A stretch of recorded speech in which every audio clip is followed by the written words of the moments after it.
Hola, ¿qué tal mis amigos? Tengan todos ustedes muy buenas tardes, buenas noches. Gracias por estar allí, por conectarse, por vernos en diferido. Esta es la entrevista semanal, entrevista que se realiza todas las semanas a través de mi cuenta de Instagram, @DarwinRosalesD. En esta oportunidad vamos a tener a un colega periodista, una conversación bien interesante porque se trata del paso por la selva del Darién y me refiero a Juan Carlos Aguirre, quien lleva 17 años fuera del país, 8 años viviendo en México. Juan Carlos ha tenido una trayectoria profesional sumamente interesante. En Venezuela trabajó en CMT, Globovisión, Unión Radio Noticias. Luego en Colombia hizo algunos trabajos importantes en medios importantes del hermano país. Entre ellos destaca NTN 24. Le ha tocado asumir coberturas periodísticas en acontecimientos importantes como el golpe de Estado de Honduras en el 2009, el terremoto de Chile, el brote de cólera de Haití, en fin. Y en esta oportunidad está haciendo un trabajo admirable, valiente y por supuesto con ese ánimo, ese entusiasmo que caracteriza a un periodista que va detrás de la verdad. Ha venido haciendo un trabajo sumamente importante, penetrando la selva, acompañando a los miles de venezolanos que están transitando este difícil tramo en búsqueda pues, de nuevos futuros, de nuevas oportunidades, de un nuevo país. Y vamos a conversar en la noche de hoy justamente con Juan Carlos Aguirre. Hola Juan Carlos. Hola, Darwin, ¿cómo estás? Bien, Buenas gracias noches por... para ti. Sí, ya casi aquí, bueno, las 2:03. Este, gracias por estos minutos. No, a ti por la invitación. Eh, bueno, evidentemente que este tema es bien sensible y es noticioso y mantiene una gran atención no solo de venezolanos, sino prácticamente de todo el mundo, porque se ha convertido en la posibilidad real de los grupos de venezolanos que desean salir del país, pero sin recursos, justamente asumiendo un paso lleno de una gran incertidumbre, de altísimo riesgo. Y lo peor quizás, que es lo más lamentable, son los cuentos que salen de ahí. Mujeres violadas, personas secuestradas, personas que han perdido la vida en el paso del río, en fin. Y tú has sido testigo porque te has ido hasta a penetrar esta selva con los venezolanos, con una cámara, con un micrófono y además para recoger justamente esa vivencia de estas personas. Coméntanos parte de por qué la decisión de tomar esta iniciativa, por qué decidir irse a caminar junto a ellos para ser testigo de esto. Fíjate, Darwin, pues yo ya, en principio es mi trabajo, ¿no? Pero uno, afortunadamente, cuando es corresponsal o cuando es freelance, tiene la oportunidad de definir qué trabajo quieres hacer. Entonces, yo he estado cubriendo durante los últimos 6, 7 años aproximadamente el tema migratorio desde México. Hice algo en Centroamérica, obviamente también en los Estados Unidos, siguiendo desde Chicago, Nueva York, Denver, la ciudad de Santuario, Frontera, pero sentía que me faltaba una pieza de toda esta historia y justamente era la selva del Darién, ¿no? Una selva del Darién que más allá de que sea esa historia que falta dentro de una gran pieza de cobertura migratoria, es también entender qué es lo que pasa allá y por qué se habla tanto de la selva del Darién como, upa, no problema aquí con el joystick. Trípode. Y se habla tanto justamente del tema de una selva del Darién que es un infierno, pero que para otros el verdadero infierno es México. Y siempre he visto que en ciertos reportajes que se han hecho por diferentes colegas en diferentes medios, algunos generadores de contenido, otros que dicen que son periodistas, pero bueno, da su interpretación de que si realmente son periodistas por cómo vienen tratando el tema, pues decidí darle esa cobertura a encontrarme con unos hechos que ya todos sabemos. Y es, hay muerte en el Darién, hay violaciones en el Darién, hay robos en el Darién, hay desaparecidos en el Darién. Todo eso ya lo sabemos. pero creo que el cómo se llega allí es lo que le falta, ¿no? A contar, porque creo que como periodistas nos estamos centrando mucho en ese sensacionalismo, en ese amarillismo de esto es lo que hay, miren los muertos, miren los heridos, miren los desaparecidos, los violados, el llanto, pero cómo llegan estos migrantes allí y cómo transitan parte de esta selva del Darién, creo que es lo que hay que mostrarles también. En una entrevista que tuve la semana pasada también me decían, porque yo criticaba mucho ese amarillismo, ese sensacionalismo y esa necesidad de mostrar el morbo de lo que pasa dentro de la selva. Y la periodista me preguntaba, bueno, pero que tal vez eso es lo que se necesita para darle un poco de conciencia a los migrantes, a las personas que quieren pasar la selva y que digan, no, no me voy a meter por allá.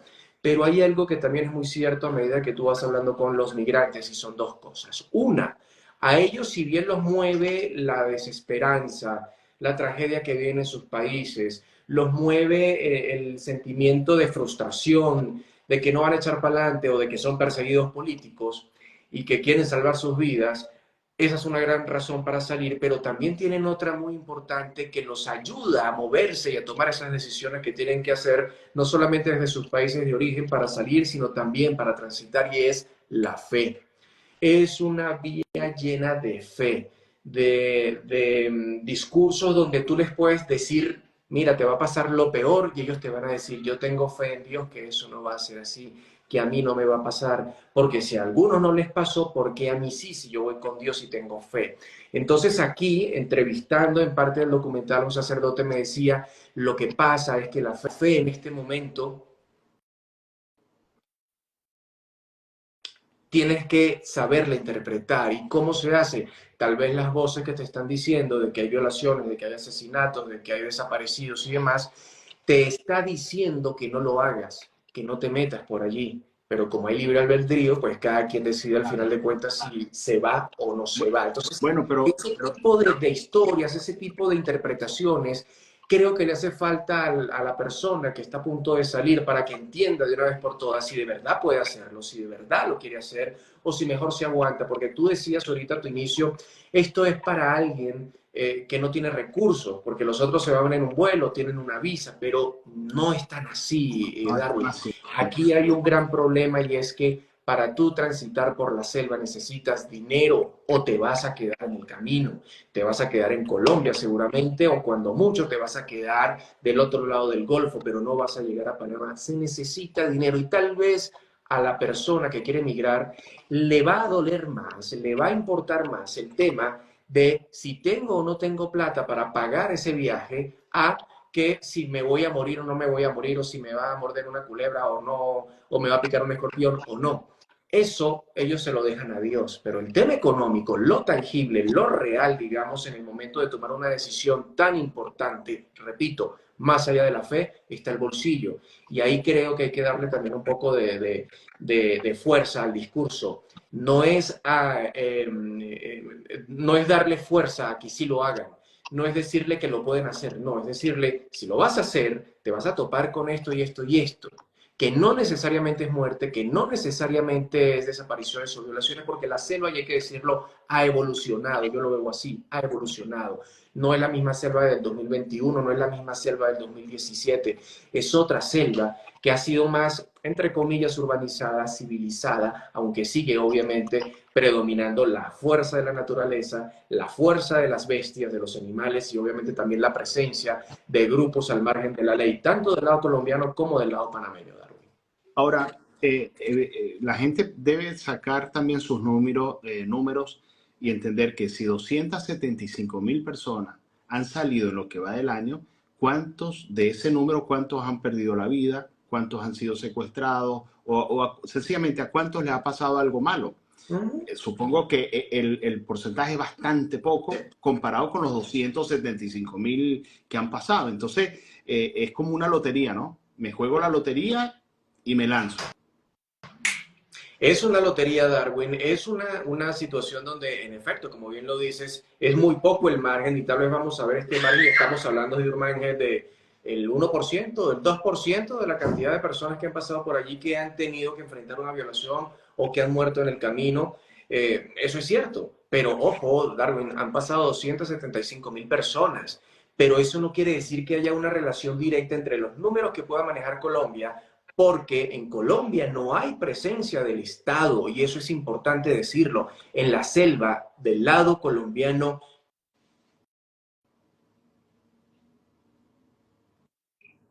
que dicen ser de la comunidad, que te llevan y te traen por la selva a cambio de un precio. Eso es lo que yo vi. Entonces, no hay también una manera, Ya digamos, va, muy Juan fehaciente de Carlos, poder.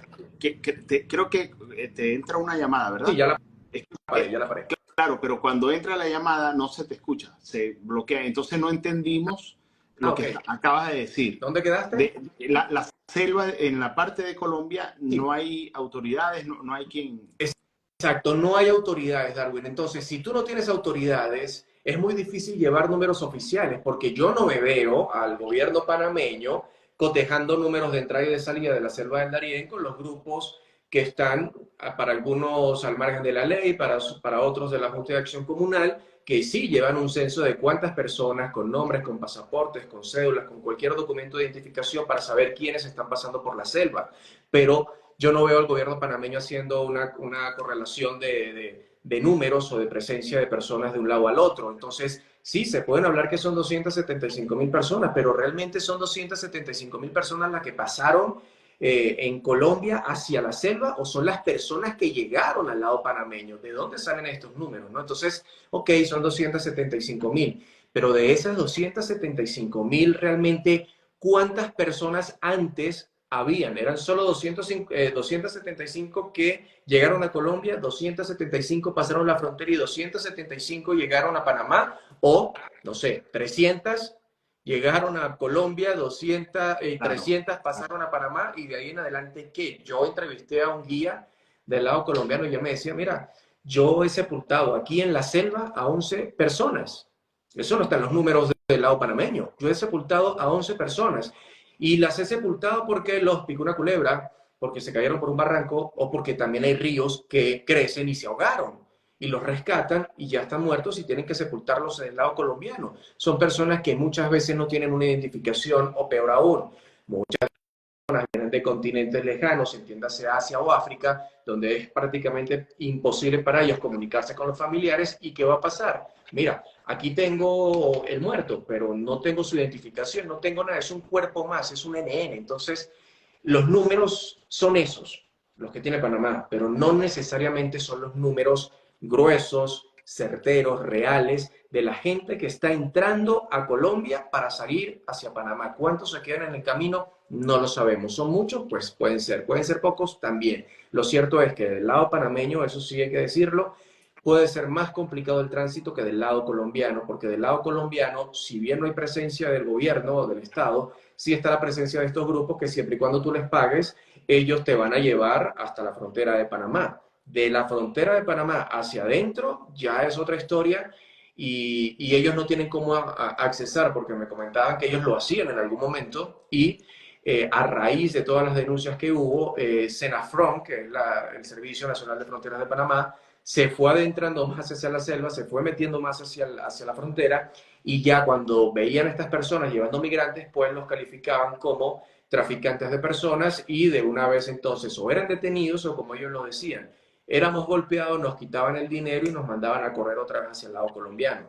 Entonces ya no podemos, entre comillas nuevamente, cuidar a los migrantes que nosotros estábamos transitando por Colombia, que pueden ser 2 días de camino, para que entraran a Panamá y dejarlos por lo menos en un puerto seguro, o en Cañas Blancas, que es la primera población, digamos, de indígenas y demás, que puedes estar allí con presencia de la Fuerza Armada panameña. ¿cuánto le puede salir a una persona pagando aquí, pagando allá ese tránsito? Fíjate, una persona de estas hay varias tarifas, hay 3 paquetes, Ok. ¿no? Entonces está el paquete básico, el Economic, Mm, que este paquete Economic ellos tienen que pagar si toman una lancha desde Necoclí hacia Capurganá o hacia Candí, tienen que pagar $370. Esos $370 incluye la lancha, incluye el paso hasta la frontera entre Panamá y Colombia, que es, como te digo, unas 5 o 6 horas de camino.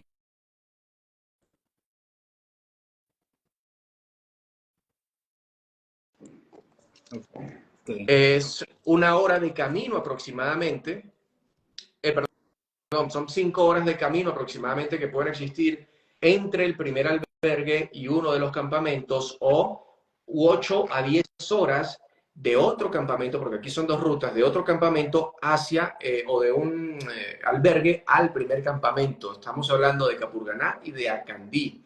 Ese paquete, como te digo, son $370, el básico. Hay otro paquete que son solo $170, pero este no te incluye la lancha, ¿no? Solamente es llegar a Capurganá o a Candí, pagar $170 y te van a llevar hasta la frontera. Ok. Si tú quieres acortar camino en una de las rutas medio VIP que tienen, tú quieres recortar unas 6 horas de camino, pagas una motocicleta que te lleva por la selva. Esa motocicleta tiene un costo de $40 adicionales a los 170 o a los 170 que ya pagaste. Entonces son $40. Cuando llegas a la selva, si eres una persona de edad, que las personas de edad son las que normalmente, o los asiáticos, o los del Medio Oriente, o los africanos, cuando estas personas son de edad avanzada o llevan niños o llevan mucho bulto, son los que toman la moto, pero cuando llegan al primer campamento, ellos allí entonces empiezan los linieros, los guías, a decirle, te llevo la mochila por $20, te llevo al niño por $20, entonces ahí ya vas sumando por lo menos 40 y otros 20, ya tienes $60 más los 170 o los 370 que ya habías pagado. Cuando llegas a la frontera, que se supone ya no pueden pasar los guías al territorio panameño, hay algunos que son arriesgados y te dicen, yo te voy a acompañar durante unas 5 horas de camino más que tienes hacia adelante, pero me tienes que pagar $50 más. Entonces ya tienes 370, 40, 20 y 50. Ahí sigues sumando. Del lado panameño, en teoría, ya no pagas. De ese lado, ¿por qué? Porque ya está la presencia de la guardia, del ejército panameño. No tiene, bueno, también hay guías, pero es a veces complicado encontrarlos. Estos guías también te cobran de 20 a $30, pero ellos están más escondidos o son más escasos o los utilizan en horas de la noche justamente para evitar ser encontrados por las fuerzas panameñas, porque repito, de aquel lado sí hay militares, de este lado no. Entonces va sumando, va sumando, va sumando, y un migrante te dice, y esto sin contar comidas, bebidas, utensilios, equipos que de todas maneras tienes que llevar. Entonces estamos hablando que un migrante me dice, mira, costar la selva me ha costado, solo la selva, unos 600 a $1000, dependiendo de lo que ellos hayan logrado acordar, pero eso es. Y el paquete más grande es un paquete que solo el paso te vale entre 800 y $1200. Ese paso que tú tienes allí es porque te llevan desde Capurganá en lancha, en horas de la noche, por el borde de la costa y llegas a una población que se me escapa ahorita el nombre, del lado panameño, ahí los sueltan y ahí van caminando, pero van a llegar al mismo punto que llegaría por cualquiera de los otros dos que son más baratos, solo que te estás ahorrando un tramo de selva para llegar ya a Panamá. Pero entonces ahí obviamente también es más complicado porque tienes a la Guardia Costera Panameña que te está monitoreando y es más fácil a veces que te detengan por ese lado a que te detengan por la selva. Los caminos más complicados, a Candí es el más complicado porque estamos hablando de unas 10 horas aproximadamente, 8 horas, 10 horas, entre el albergue o el refugio a la frontera. Y dentro de ese trayecto hay más o menos 2 refugios más como para descansar. Sobre todo a veces para los guías, cuando ya vienen de regreso, porque se vienen el mismo día,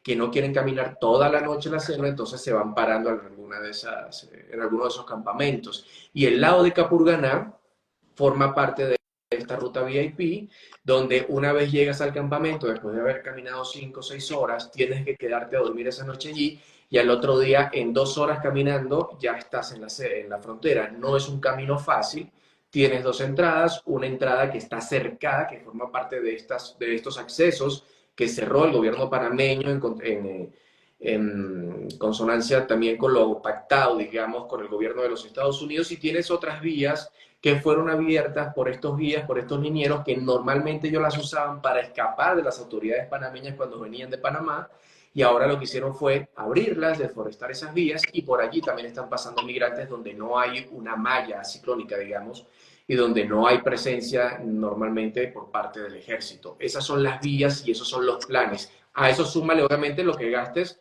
de tu país de origen para llegar Correcto. a Necoclí o a Turbo. Ahora, Juan Carlos, ¿cuántos días en este trabajo? ¿Cuántos días y qué tanto tuviste que caminar, que acompañarlo? ¿Cuántas noches? Mira, Este, Darwin, estuve una semana en la selva. Después volví porque otros colegas me pidieron que fuera su fixer, digamos, en la zona. Entonces volví a los 15 días aproximadamente. Pero de mi trabajo como cámara, que la hice con otro compañero que también es venezolano, Samuel Sotomayor, y mi trabajo como productor y trabajando allí en la zona fue una semana como periodista, digamos. Allí el primer escollo fue que no teníamos permiso para entrar a la selva del Darién. Y ese permiso no te lo da la alcaldía, no te lo da el ejército, ni la policía, ni mucho menos migración. Te lo da las juntas de acción comunal. Las juntas de acción comunal vienen siendo como unas juntas locales en Colombia, una junta parroquial, digamos, que se reúne en la sociedad, que son electos popularmente y entre ellos deciden lo que se hace y lo que no se hace en la comunidad y son el puente como entre el pueblo y el consejo municipal, ¿no? Ellos están ahí en la mitad. A estas personas son a las que hay que pedirles permiso. Nosotros empezamos a hablar con el alcalde porque obviamente no conocíamos ese sistema que ellos tenían. esa instancia. Exacto, y el alcalde nos dice, mira, ya hablamos con la comunidad y sí te van a dar el paso, pero tienes que pagar $4.000. Entonces uno, pues no voy a pagar $4.000 más, no voy a pagar ni $500, lo máximo que podría pagar si me tocara pagar es uno de los paquetes, digamos, de lo que ellos ofrecen para un migrante y ser un migrante más, pues, ¿no? A mucho hacerlo, pero de resto no pensaba pagar una tarifa especial para un periodista para que pudiese grabar y obtener testimonios de esta zona. Entonces, en vista de eso, nos siguieron dando largas y largas y largas, no nos dieron permiso, pero yo ya tenía que viajar, viajamos a esta zona, a Necoclí, a Turbo, a Candí, a Capurganá, y en lo que llegamos a Candí, pues nosotros pedimos hablar con el líder de la Junta de Acción Comunal, que es el que ha salido en algunos documentales, pero no entrevistados, solo sale como en sus voces de ambiente, que es alias Maradona, le dicen Maradona. Este personaje fue concejal de ese municipio de Acandí, su hermano es el actual alcalde y él es miembro de la Junta de Acción Comunal. Entonces me dicen, mira, aquí no se mueve nada sin que Maradona dé autorización. Entonces yo digo, bueno, pónganme a hablar con Maradona porque lo hemos estado buscando y ha sido imposible. Entonces, mire, yo llegué un domingo, hoy es domingo, yo mañana lo atiendo, yo estoy con mi familia. Al otro día nos vamos de Acandí a Capurganá, tienes que tomar una lancha de 45 minutos aproximadamente. Cuando llego allá, me atiende en efecto y me dice, mira hermano, aquí no estamos dando permiso para periodistas, aquí dicen que nosotros somos del clan del Golfo, que nosotros somos traficantes de personas y nosotros no somos eso y estamos cansados de que nos estén difamando y no vamos a dar el permiso. Yo le digo, perfecto, entonces déjame escuchar tu versión. Déjame entrevistarte. Si no te han hecho una entrevista para que te defiendas, déjame entrevistarte. Y yo te voy a ir por el cañón. O sea, tú eres traficante, tú eres esto, tú eres aquello, tú eres lo otro. Quiero ver tu versión. Entonces me dice, ok, voy a acceder a que me hagan la entrevista. Le hago la entrevista. Sé que como periodista y como persona hay veces que te faltan hacer preguntas, pero tienes que ser un poco comedido también en el momento porque estás en su territorio, porque digamos el ejército no tienes custodia, no tienes nada para que te puedan resguardar en algún momento de alguna rabieta, molestia que agarren estas personas, o si de verdad forma parte del clan del Golfo, que es un grupo paramilitar colombiano, te digan, bueno, usted está secuestrado, cualquier cosa. Entonces tienes que ser muy comedido, pero sin dejar de ser tajante en las preguntas claves.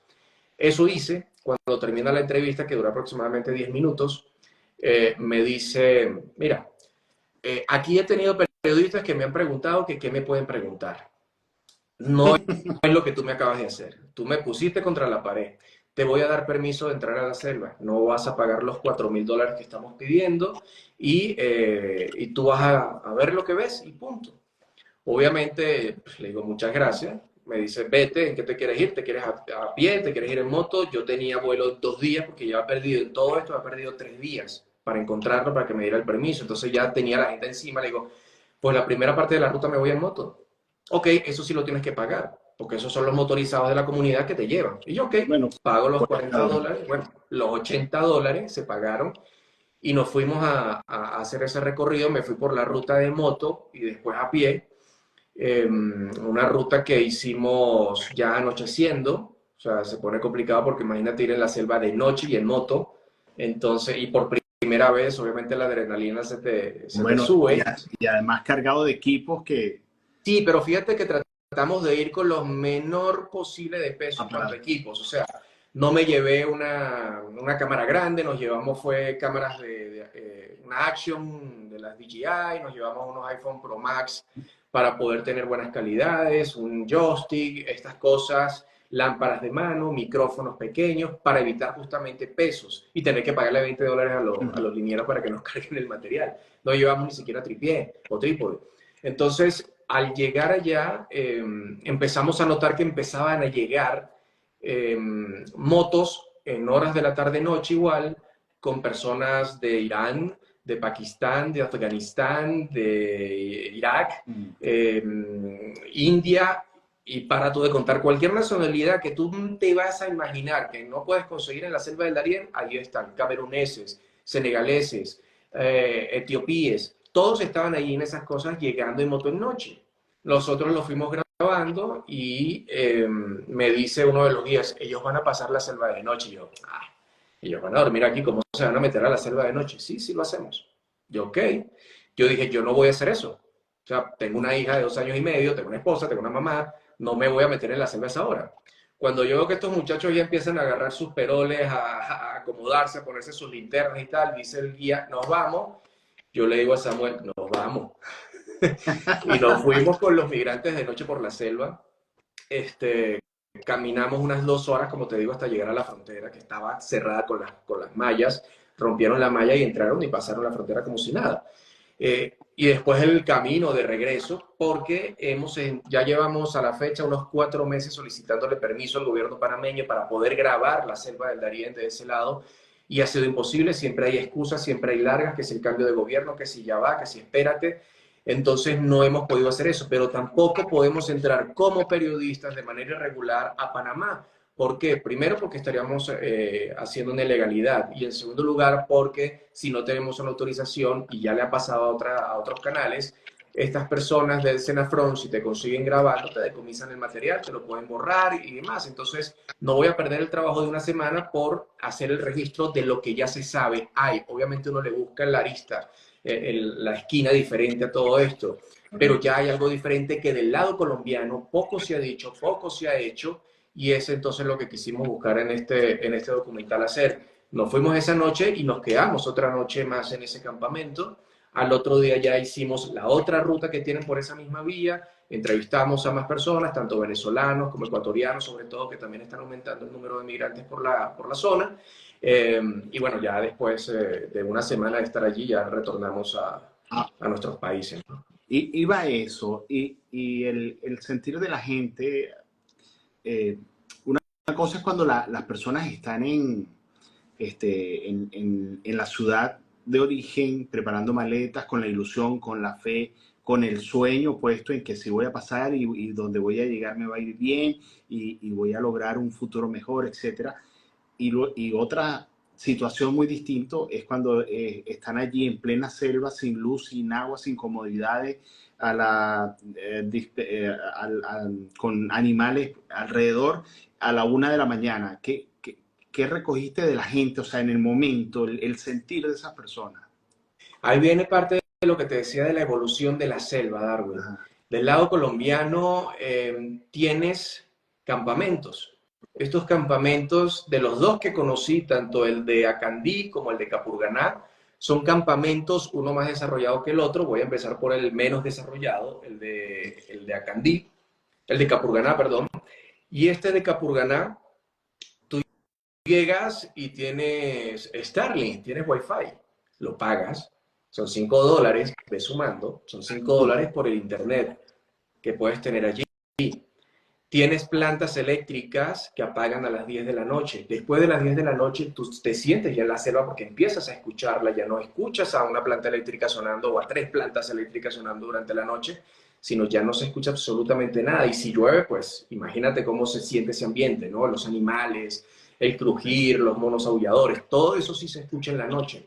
pero ya estos campamentos tienen zonas como de techos, cemento para que puedan montar allí sus carpas los migrantes, tienen baños, obviamente un poco rústicos, pero tienen baños donde bañarse, o tienes el río al lado del campamento para bañarte, tienes Claro, restaurantes claro, donde... pero porque también eso se ha convertido en un negocio, ¿no? A eso Si voy. ofrezco esos servicios, cobro. Claro, todos esos servicios cobran. Entonces ya tienes el internet, no te cobran la luz, pero te cobran el internet si lo quieres y la mayoría obviamente lo necesita. Tienes restaurantes dentro de ese campamento, del de el menos desarrollado. Tienes restaurantitos donde puedes comprar, eso sí, con tarjeta, perdón, con efectivo, todo en dólares. Ya muy poco se mueven los pesos en estos campamentos. Aquí ya tienes que llevar dólares para poder pagar. No te permiten usar cuchillos porque se han presentado riñas en estos campamentos y obviamente los cuchillos son lo primero que lanzan estos migrantes para atacarse entre sí. Entonces han decidido no tener cuchillos para comer y a las personas cuando llegan les son requisados los bolsos y si tienen navajas o cuchillos Lo se los decomisan. quitan. Exacto, todo esto lo tienes en ese campamento, ¿no? Entonces allí no te sientes tan mal como del lado panameño, donde sí hay puntos donde no hay absolutamente nadie, tienes que dormir a la orilla de un río. Y el campamento más desarrollado, que es el de Acandí, parece un centro comercial al aire libre. Es un sitio muy bien dotado en cuanto a infraestructura, que lo han hecho con todo el dinero que se ha logrado recolectar de la migración. Recordemos que para estos grupos, si hablamos de números buenos para ellos en cuanto al tránsito de personas, estamos hablando de cerca de 2.500 personas diarias. Si son 2.500 personas diarias ponle para redondearlo, $300, ¿cuánto dinero te está entrando al día? Y después lo multiplicas por la semana y después lo multiplicas por el mes. ¿Cuánta plata le entra a esta gente al mes? A tal punto que muchas de las mejoras que se han hecho en los pueblos, tanto en Acandí como en Capurganá, no han sido precisamente porque sean inversiones del Estado colombiano, sino que han sido por el dinero que estos grupos han recolectado y empiezan también a mejorar las vías, a mejorar las calles, a abrir nuevas trochas, a mejorar el servicio de electricidad, que opera con una planta eléctrica a carbón, en el caso de Acandí. En el caso de Capurganá está un poquito más avanzado, pero también se va la luz a las 10 de la noche, después se va a las 2 de la mañana. Es un Entonces, gran, estas personas se ha y convertido en un gran negocio. exacto, y este campamento que te digo, el de Acandí, que es el más desarrollado, tienes una entrada donde te requisan, donde ven si pagaste tu tarifa para poder estar, si tienes tu manilla que te ponen en el albergue inicial, en las ciudades, digamos, en el pueblo de Capurganá o en el de Acandí. Y una vez ya pasas ese cateo, digamos, te dejan entrar, tienes entonces esos galpones donde tú puedes instalar tus hamacas o puedes instalar allí tus carpas para dormir, tienes unos baños, tienes unos dispensadores de salud que han dicho que son mejores que los del propio pueblo. Estos son por organizaciones no gubernamentales extranjeras, algunas son europeas, Médicos Sin Fronteras y demás. Tienen bases para poder hacer allí atención médica necesaria y tienen feria de comidas, y una feria de comidas muy bien hecha, o sea, son locales de comida, locales hechos, no es un ranchito, son locales hechos con comida venezolana, con comida colombiana, con comida haitiana y de cualquier otra nacionalidad que tú quieras, tienes tu restaurante. Sigues caminando y hay un aviso que te dice bienvenido a la puerta del río. Cuando tú llegas a la puerta del río te rento un baño público. Si no te quieres bañar en los otros, aquí tienes más privacidad, te vale tanto.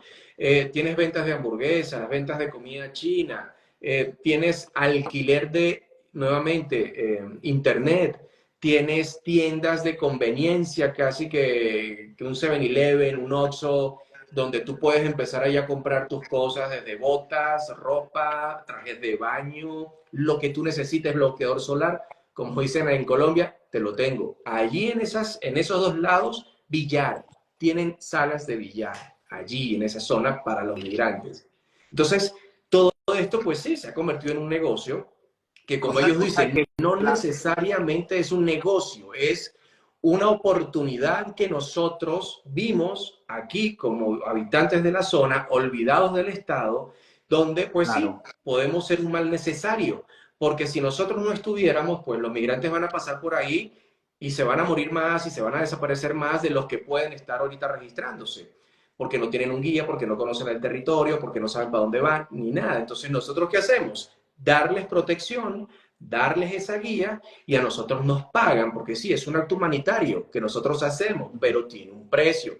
Y ese precio entonces ellos dicen que no necesariamente es un negocio porque es la comunidad entera la que se ha visto beneficiada. Pero ahí entra otro problema, Darwin, y es que muchas de estas comunidades se han centrado justamente en trabajar para los migrantes o por los migrantes o vivir de los migrantes y han descuidado otras zonas de las ciudades o de los pueblos como la agricultura, la albañilería, las reparaciones, el comercio. Entonces, ¿qué pasa? Claro. Que cuando viene esta oleada de 2.500, 3.000 personas al día, pues todos estaban felices.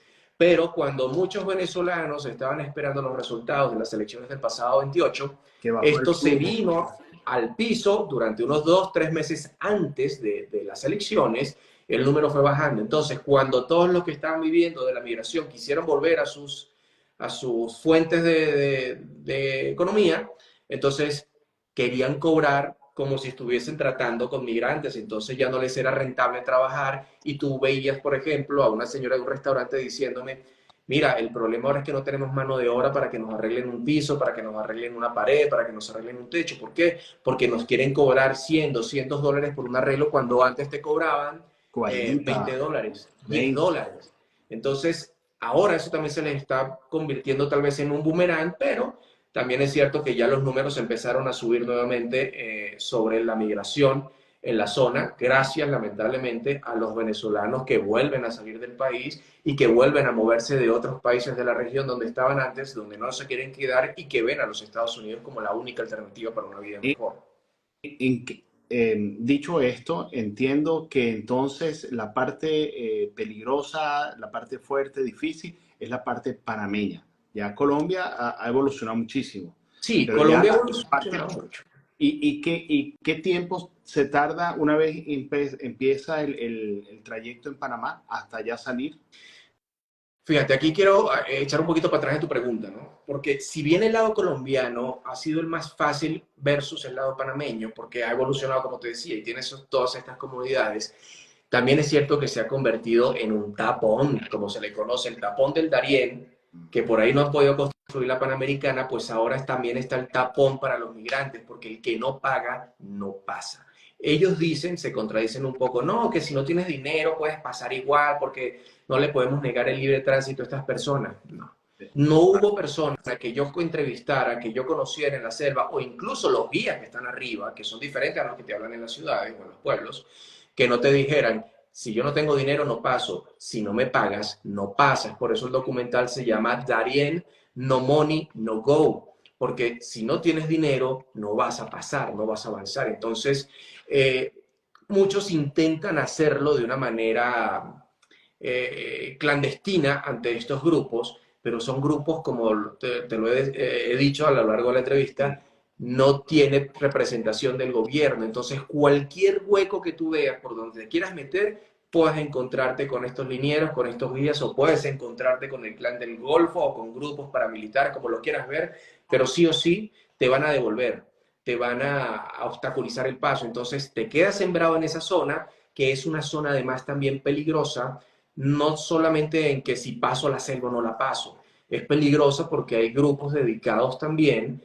al secuestro, a la prostitución, y entonces obviamente el migrante, y sobre todo en el caso de las venezolanas, por ejemplo, son materia prima bastante exquisita, como lo dicen algunos allá, Sí. para este tipo de trabajos, o se convierte, como me lo dijo una migrante, en un gran bistec donde todos tienen hambre y se lo quieren comer. Entonces, ambos puntos, Darwin, tienen sus peligros. Yo escuchaba a una persona que también ha cubierto la selva del Darién, no diré su nombre, seguramente quienes estén viendo lo conocen, lo siguen por el tema, y él, digamos que menospreciaba lo que se hace en Colombia versus lo que él ha hecho en Panamá, porque para él la selva del Darién es Panamá, no es Colombia, cuando es toda esa zona. Ok. Para él el peligro está allá, pero ¿por qué el peligro está allá? Sí, porque es el camino más largo, porque es el camino donde hay presencia de Los grupos paramilitares. delincuenciales. Correcto.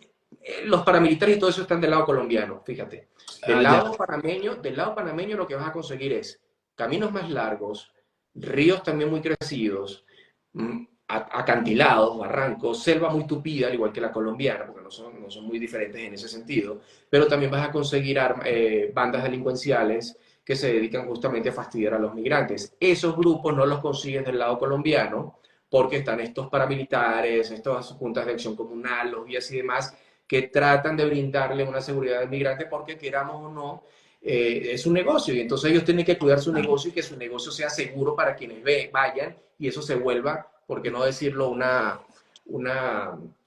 un discurso donde mira, pero es que Colombia es seguro, puedes pasar la selva, pero nadie te dice con qué te vas a enfrentar para poder pasar esa selva, porque tú la puedes pasar de manera segura, pero ¿cuánto te va a costar? ¿Qué tienes que hacer? ¿Cuánto tiempo tienes que estar varado en alguna de estas poblaciones para poder conseguir el dinero o para poder pasar? ¿Qué va a pasar si tú lo haces sin pagar? Entonces te van a agarrar, te van a devolver, te van a secuestrar.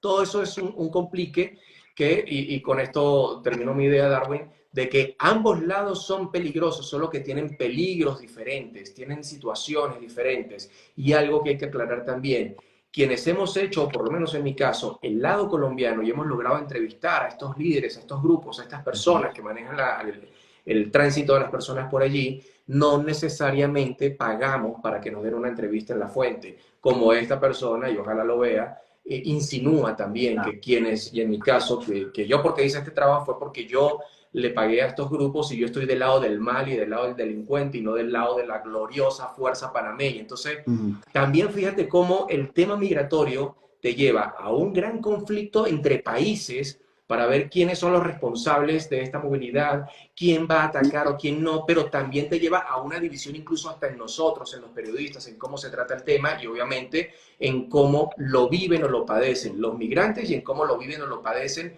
los habitantes de las poblaciones donde llegan estos migrantes y les cambia el ecosistema por completo. Justamente esa era la pregunta, Juan Carlos. Eso no existiera si hubiera voluntad política de ambos países, de ambos gobiernos, de ambas autoridades para evitarlo.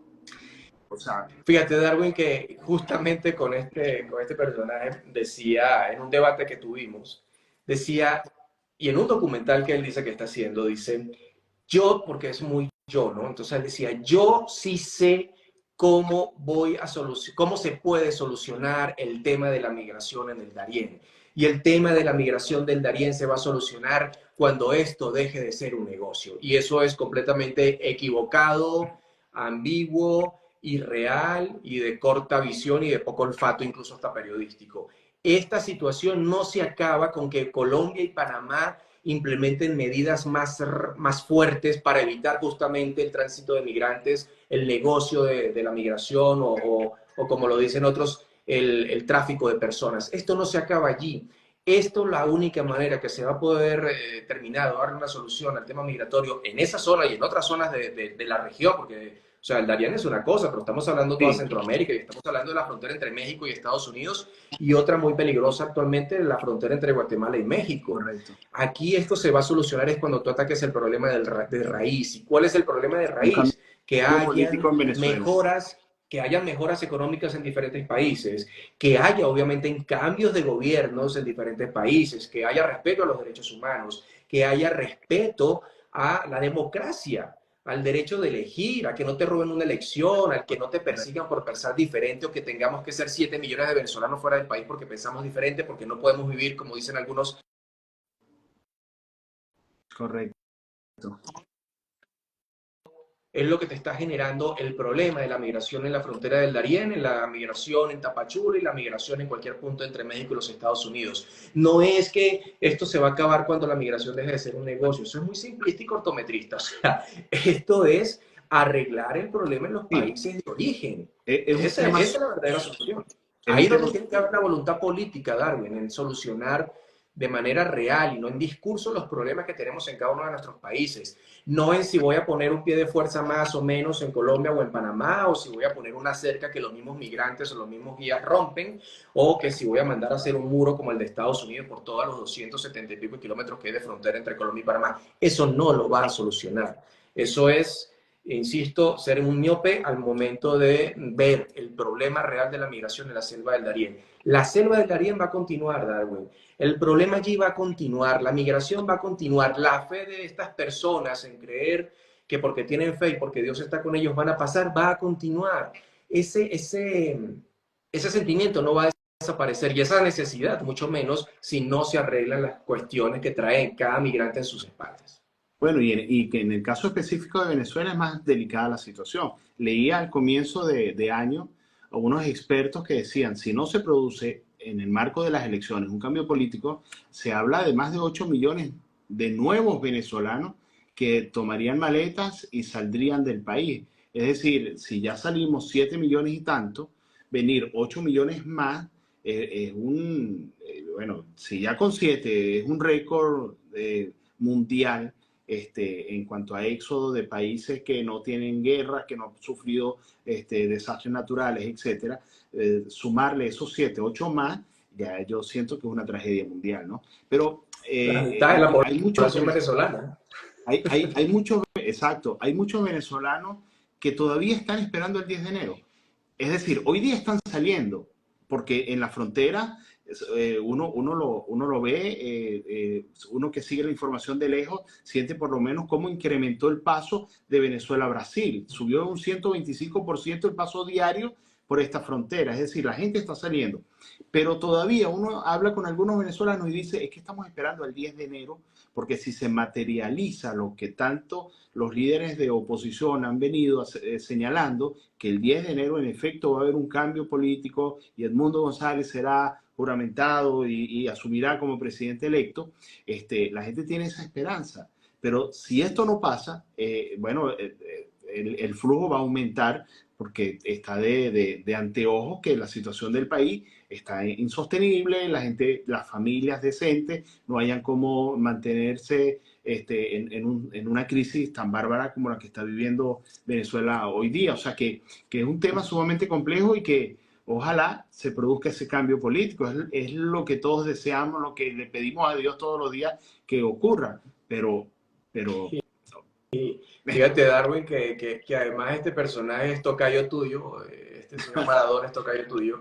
Él me decía, mira, a mí me acusan y a esta gente la acusan de que somos traficantes de personas, pero aquí el verdadero traficante de personas tiene nombre y se llama Nicolás Maduro, un colombiano allá en la selva del Darién que maneja todo este tema de las personas que van y vienen por la selva, dijo, aquí el verdadero traficante de personas es Nicolás Maduro. ¿Ustedes quieren terminar con el tráfico de personas? Pues saquen a Maduro del gobierno, por la elección o por la vía que sea, pero ya cuando él se vaya, verán cómo esto ya no va a tener una connotación mediática a nivel mundial ni nada. Es más, me hacía un poco de referencia histórica. Me dice, mira, este paso existe desde 1970 y es un paso que pocas personas utilizaban. Yo utilizaba un colombiano, utilizaba el ecuatoriano, el boliviano, el peruano. Lo utilizaban desde 1970 para llegar a Panamá y de ahí subir hacia los Estados Unidos. Y otros utilizaban estas rutas para llegar a Panamá, pero porque vivían en Colombia y tenían, digamos, ese tránsito de ir y venir por comercio, por familias, correcto. por paseo. Son caminos que ya existen, complicados sí, obviamente, pero que ya existían. Pero con el tema venezolano es que esto se hizo un boom, donde incluso fuera de nuestros continentes se conoció el tránsito por el Darién, y por eso es que ahora entonces tú ves las personas viniéndose desde África, desde Asia, desde otras zonas en guerra, Europa, Ucrania, por ejemplo, han pasado por allí. ¿Por qué? Porque se enteraron a raíz de la ola migratoria venezolana que existe ese paso. Eso no es nuevo, solo se destapó a raíz de la crisis que los venezolanos estamos padeciendo en nuestro país.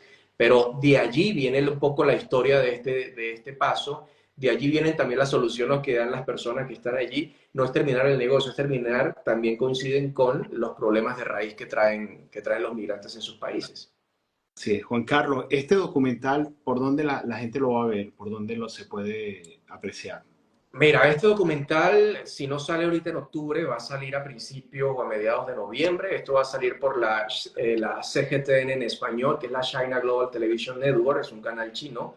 Viene siendo como una especie de CNN asiático. Y este canal entonces está dedicado ahora, por ejemplo, con el tema migratorio, porque no es solamente el documental que estamos haciendo de Darién, hay otro tema que es el de la ciudad de Santuario en los Estados Unidos, donde estuvimos en 3, 4 ciudades viendo, investigando cómo viven los migrantes en estas ciudades y cómo es vivir en los Estados Unidos, cuál es ese sueño americano por el cual muchos de ellos están pasando. Hay otro documental que tiene que ver sobre cómo utilizan la política en época electoral y el tema migratorio, pero todos van a salir por la CGTN. En el caso del área en particular, más adelante también voy a sacar por mis redes, por mis canales en YouTube y demás, también este tipo de contenido en otro documental, con otro material obviamente, porque esto ya le pertenece a este canal, donde pues estaremos tocando diferentes versiones, tal vez la versión de mi canal más dedicada al tema venezolano, la otra es más global, donde también hay historias venezolanas y hay historias ecuatorianas, en el documental que vamos a sacar por la Lo CGTN.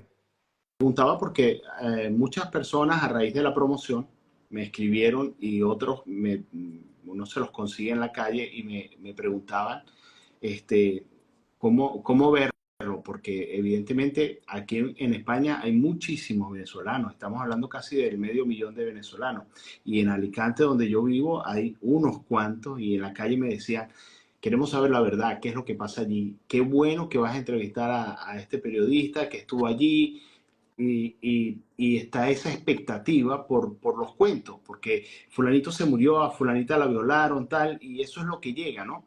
Y la gente quiere saber la verdad.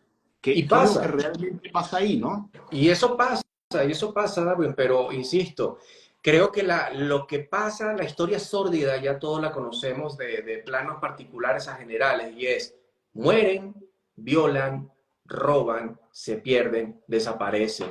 Eso ya se sabe. El detalle es qué pasa y cómo lo transitas, qué pasa, qué tienes que hacer tal vez para que no sea tan tortuoso, y esto, insisto, sin el ánimo de alentar el paso por la selva del área, porque yo soy uno de los que me han dicho también a raíz de este documental, chamo, ayúdame ahí con los panas eso, para ver si me pasan, mira, ¿será que me dan una rebajita? Coño, ayúdame ahí. No, pana, no es una ruta. Ahí sí coincido con Senafrón. La selva del Darién no es una ruta, pero los migrantes que te responden ante ese marketing que ha hecho Senafrón, pero es lo que hay.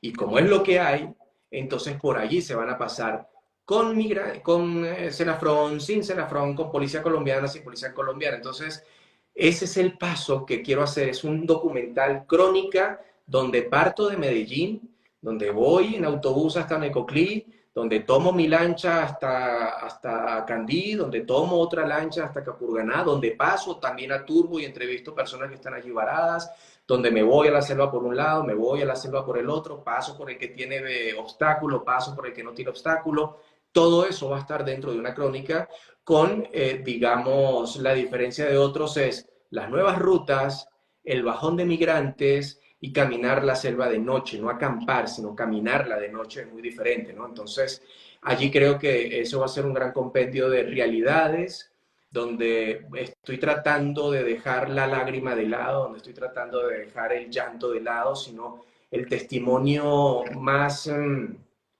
visceral, pero a la vez más racional de estas personas.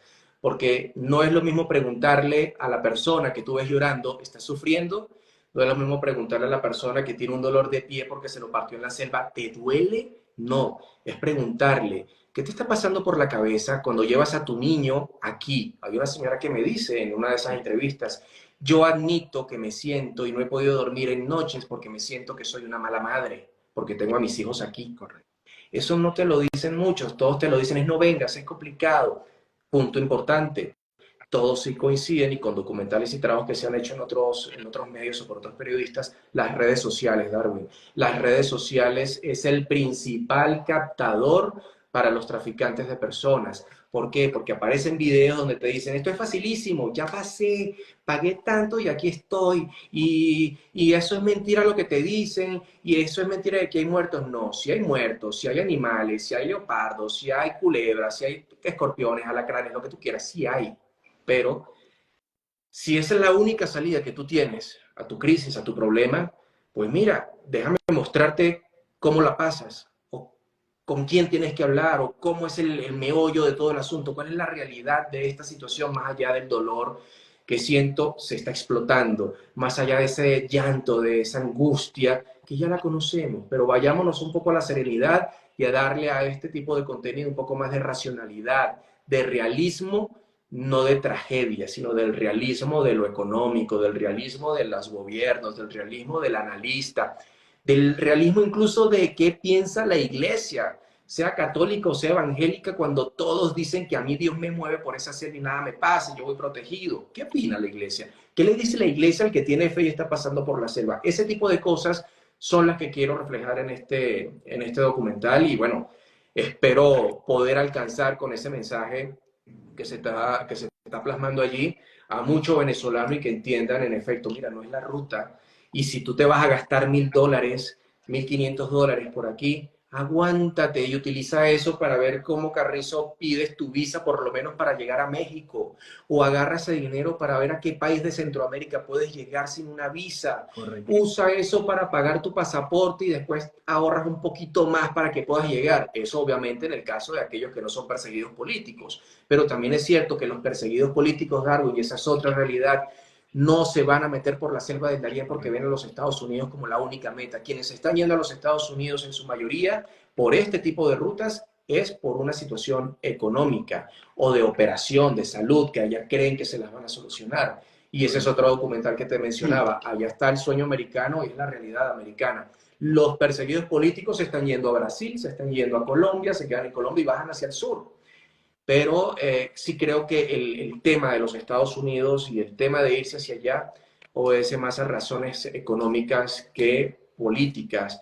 Y si tienes, repito, el dinero para pagarle a un coyote, como lo quieras llamar, a un guía para que te pase la selva del Darién, viejo, agarra ese dinero y vete o para otro lado donde no vayas a gastar el dinero en eso y que te sirva más bien para sentarte en alguna población o ciudad de otro país. Correcto. O que te sirva ese dinero para pagar tu pasaporte o para ahorrar para un boleto a otro país donde no te piden visa y no tengas que pasar por allí. Sobre todo que no tengas que pasar allí con tus hijos, algo que a mí me espeluca porque además soy papá nuevo. Padre, claro. Soy padre nuevo y entonces tengo esa particularidad de que cubrí la migración siendo soltero y loco en la vida y arriesgado a ser un papá cubriendo el Darién, a cubrir temas fronterizos o de migración, donde ya el chip del niño te cambia, ver a un niño, ver a una mamá, eso te trastoca, ¿no? Y te lleva a ser tal vez un poco más racional y humano al momento de hacer una exposición de un documental. Bueno, Juan Carlos, queda un minuto, súper agradecido. Siento que es una información que la gente va a saber valorar. Los comentarios han sido muy positivos, muy completa la información. Gracias por tu reportaje, excelente reportaje. Es decir, que el mensaje está llegando. Yo siento que de alguna manera quienes vean esto, los que lo han visto ahora que están conectados o los que lo verán en diferido, van a aclarar un poco sus ideas sobre este tema. Así es que muchísimas gracias y bueno, nuevamente felicitaciones. Es un trabajo arriesgado que tiene un valor increíble y sé que traerá buenas recompensas. Muchísima gente lo va a valorar y lo va a apreciar como debe ser. Claro. Un fuerte abrazo. Muchísimas gracias a ti por la oportunidad. El documental, ya saben, va a salir por CGTN en español. Lo buscan así en YouTube. Ahí lo pueden agregar en su momento. O por mis redes también, que es en YouTube es @mp4 y el resto de las redes es @JC Aguirre. Vale, muy bien. Un fuerte abrazo y saludos. Bendiciones. Saludos, un abrazo. Gracias.